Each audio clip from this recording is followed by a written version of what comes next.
तो हम पिछले वीडियो से जो CFT है उसकी एप्लीकेशंस पढ़ रहे हैं। अब उसी कंटिन्यूशन में हम जो उसकी नेक्स्ट एप्लीकेशन देखेंगे CFT की, वो है हाइड्रेशन ऑफ M2+ आयंस। तो जो M2+ आयंस हैं उनकी हाइड्रेशन एनर्जी के बारे में अपन पढ़ेंगे। तो अगर अपन कैलकुलेट करें हाइड्रेशन एनर्जी का मान, तो जैसे जैसे हम फर्स्ट ट्रांजिशन सीरीज में या अन्य किसी ट्रांजिशन सीरीज में D1 सिस्टम से लेकर के आगे की तरफ जाएंगे, D1 से लेकर आगे की तरफ जाएंगे, तो साइज में कमी होने के कारण हाइड्रेशन एनर्जी का मान बढ़ना चाहिए, ऐसा कैलकुलेशन से आता है। लेकिन प्रैक्टिकली अब हम चेक करते हैं, हमारे पास जो एक्सपेरिमेंटल वैल्यूज हैं फर्स्ट ट्रांजिशन सीरीज के लिए एंथैल्पी ऑफ हाइड्रेशन की, वो D1 से लेके D3 तक बढ़ती हैं।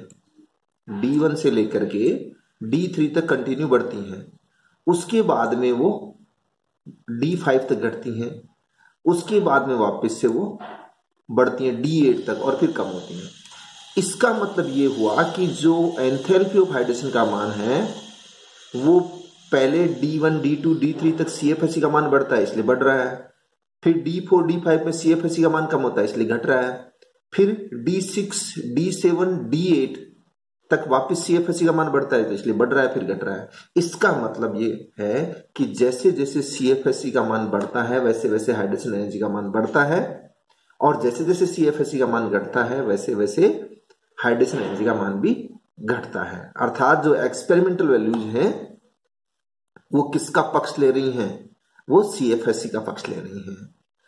इसी तरह से अपन लेटिस एनर्जी की बात करें तो लेटिस एनर्जी में भी यही ट्रेंड देखने को अपने को मिलता है कि D1, D2, D3 तक पहले लेटिस एनर्जी का मान बढ़ता है, फिर घटता है, फिर बढ़ता है, फिर घटता है।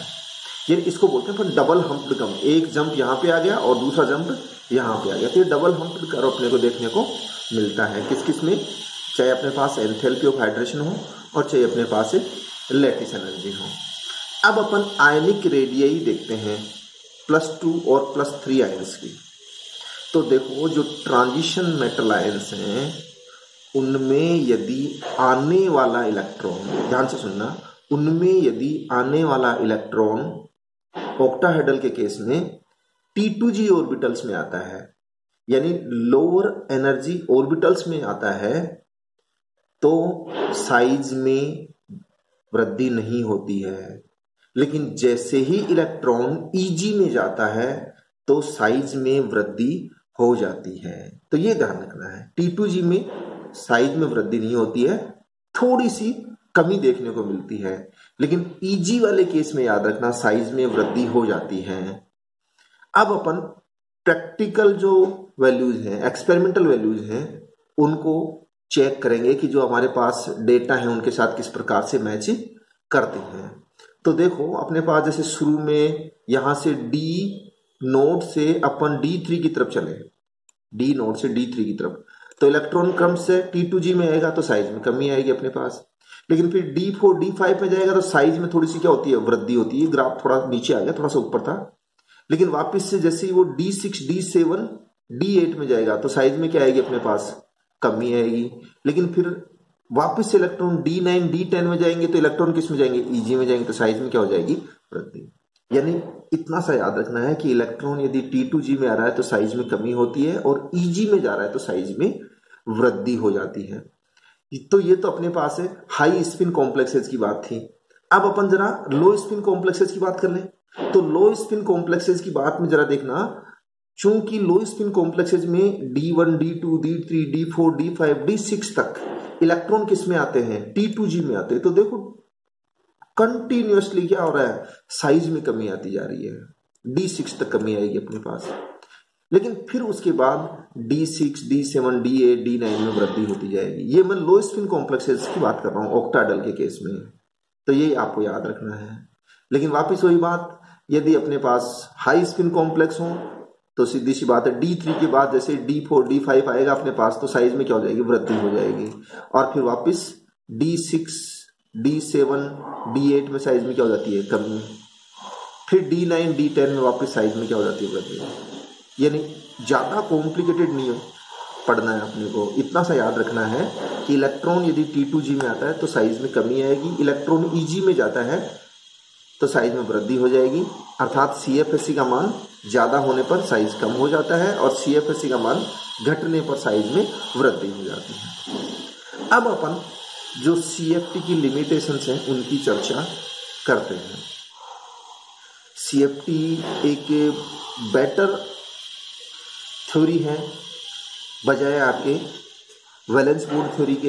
हालांकि वैलेंस बॉन्ड थ्योरी जो थी वो 1935 में आई थी और जो CFT थी वो 1932 में ही आ गई थी, लेकिन इसका मैंने पहले ही कहा था ज़्यादा प्रचार प्रसार नहीं हुआ था, ज़्यादा लोगों ने इसको देखा नहीं था, समझा नहीं था, पढ़ा नहीं था, इसलिए इसको शुरू में ज़्यादा इस्तेमाल नहीं किया। लेकिन बाद में जब लोगों ने इस्तेमाल किया तो कहा कि ये ज़्यादा बेटर है किससे, VBT से, लेकिन फिर भी इसकी कुछ कमियां हैं।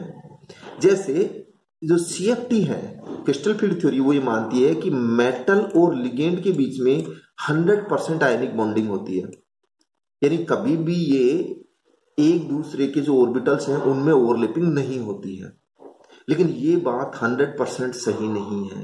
जो ESR टेक्निक है, ESR टेक्निक कहती है कि जो मेटल और लिगेंड के बीच में बॉन्ड होता है उसकी नेचर 70% आयनिक होती है, अर्थात 30% क्या रह जाएगी, कोवलेंट रह जाएगी। तो 100% आयनिक बॉन्ड मानने की बात ठीक नहीं है। दूसरी बात कि ये सिद्धांत मेटल एटम या आयन के सिर्फ d ऑर्बिटल्स की बात करता है, यानी s कहाँ है, p कहाँ है, उनकी कोई बात ही नहीं करता है, जबकि s और p ऑर्बिटल्स का भी थोड़ा बहुत योगदान होता है, लेकिन उस योगदान को ये सिद्धांत, ये थ्योरी है, वो पूरी तरह से नकार देता है। अब जो अलग अलग अपने पास कॉम्प्लेक्सेज होते हैं, उन कॉम्प्लेक्सेज में बॉन्ड स्ट्रेंथ भी मेटल और लिगेंड के बीच में अलग अलग होती है, लेकिन कौन सा बॉन्ड स्ट्रॉन्ग होगा, कौन सा वीक होगा, इसकी भी ये कोई व्याख्या नहीं करता है, यानी कोई एक्सप्लेनेशन CFT के द्वारा नहीं दिया गया है। CFT के द्वारा अपन थ्योरेटिकली ये भी नहीं कह सकते कि ये लिगेंड स्ट्रॉन्ग होगा और ये लिगेंड वीक होगा, यानी लिगेंड्स को स्ट्रॉन्ग और वीक के रूप में कैटेगराइज करना थ्योरेटिकली पॉसिबल नहीं है। एक्सपेरिमेंटल 10DQ वैल्यूज के आधार पर यह कहा जा सकता है कि कौन सा लिगेंड स्ट्रॉन्ग है और कौन सा वीक है। तो थ्योरेटिकली अपन किसी लिगेंड को स्ट्रॉन्ग या वीक नहीं कह सकते हैं। तो ये अपने पास इसकी कुछ कमियां थी क्रिस्टल फील्ड थ्योरी की। अब नेक्स्ट वीडियो देखते हैं अपन।